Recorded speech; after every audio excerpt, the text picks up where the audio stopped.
team that has 4-2 ATS. Your thoughts on Green Bay? Are they a team that could maybe take this division? Though Detroit, Chicago, hell, Minnesota, everybody's in the conversation. Yeah, nice win for the Bears yesterday in London, even though it cost me a ton of money.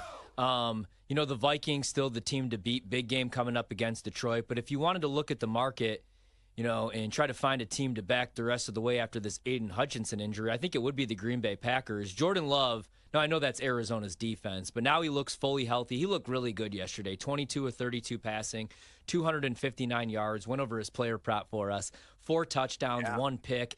And that game was really over. I mean, they went up by 3 scores, and that game was over, man. But what I like about Green Bay, the defense, starting to figure some stuff out under Jeff Hafley. It looks completely different. More press man coverage. They're getting after the quarterback, but they're also taking away the football. Right now, total takeaways, 17 already this season.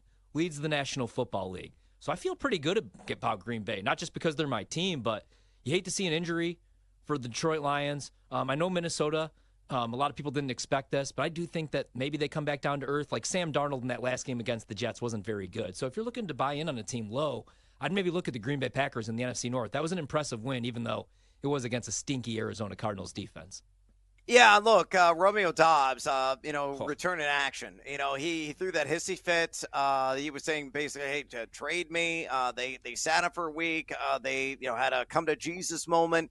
And what immediately happened? Squeaky wheel got the grease. He not only scored once, but twice. And remember, I wagered on him to have 5 or more touchdowns in the preseason. So it was great to see a pair of scores for him and being back in the good graces of Jordan Love and the offense and LaFleur and the entire staff. So I think that's a major upgrade for this team. Dontavian Wicks got banged up, so they're definitely going to need Romeo Dobbs, depending upon the severity of the injury, maybe in the short term. And Gene Reed just continues to work, man. He scored again.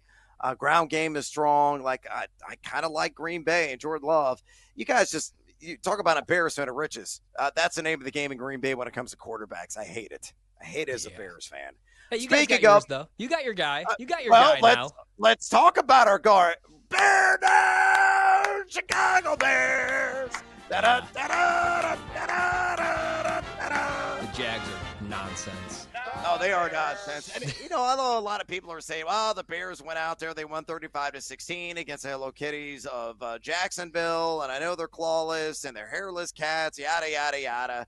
But Caleb Williams is dealing. I don't care. Period of the story. He was making some incredible throws in that game. Short field, intermediate field, way down the field. They run the ball effectively with a 1-2 punch, DeAndre Swift and Roschon Johnson. They played extraordinary defense. I know the Jacksonville Jaguars are a punchline, but look at the Bears overall now in the season. Number 20 in EPA per play offense, and they're improving in that regard. But number 3 EPA per play defense of any team in the NFL. Next 3 coming off the bye week. At Washington, maybe a slightly big game there.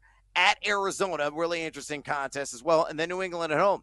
I think if they go 2-1, they are 4-1-1, by the way, the Bears are ATS. The Bears are 12-1 right now to win the NFC North. They go 2-1 coming off this siesta.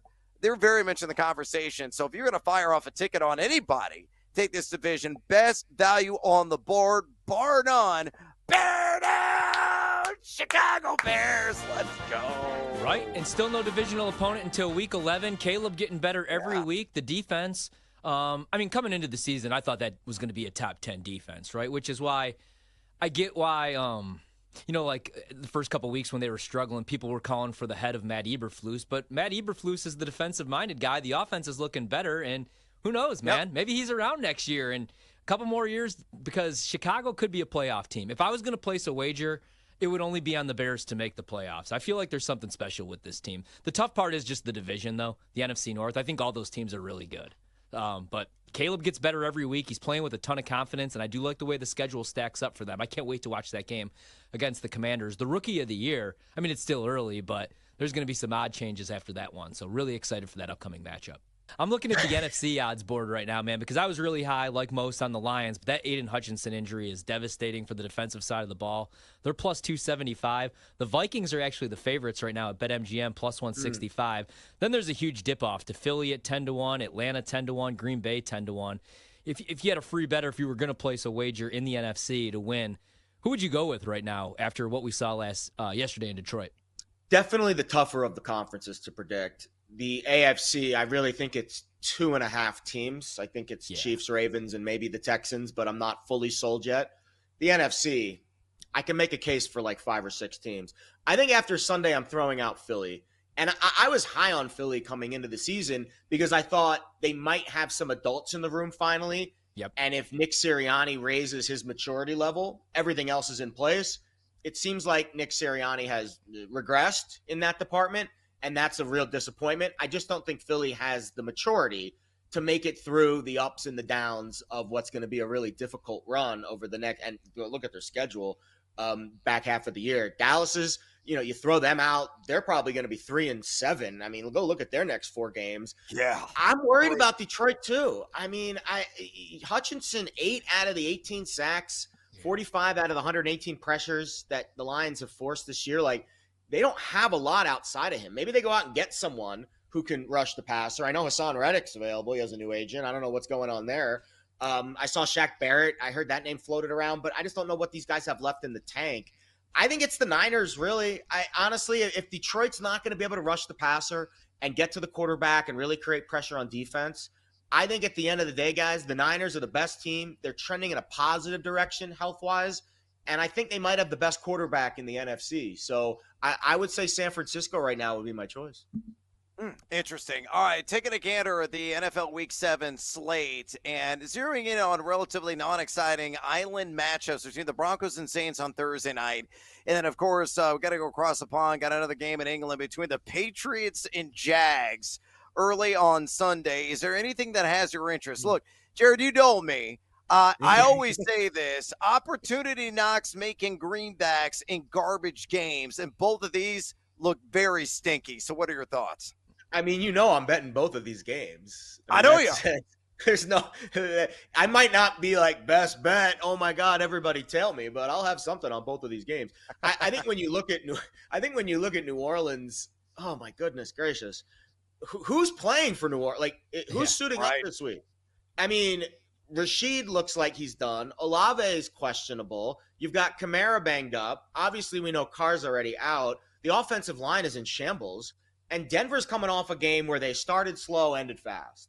So I think and maybe you say the Chargers let their foot off the gas and Denver really didn't do a whole lot in that game, and that's fair. But I do like the momentum of, playing well in the second half, having a chance at least in the end, if you could have recovered an onside kick to make that an interesting result there against the Chargers. They were outplayed in that game. But I don't trust Bo Nix on the road on a short week in New Orleans.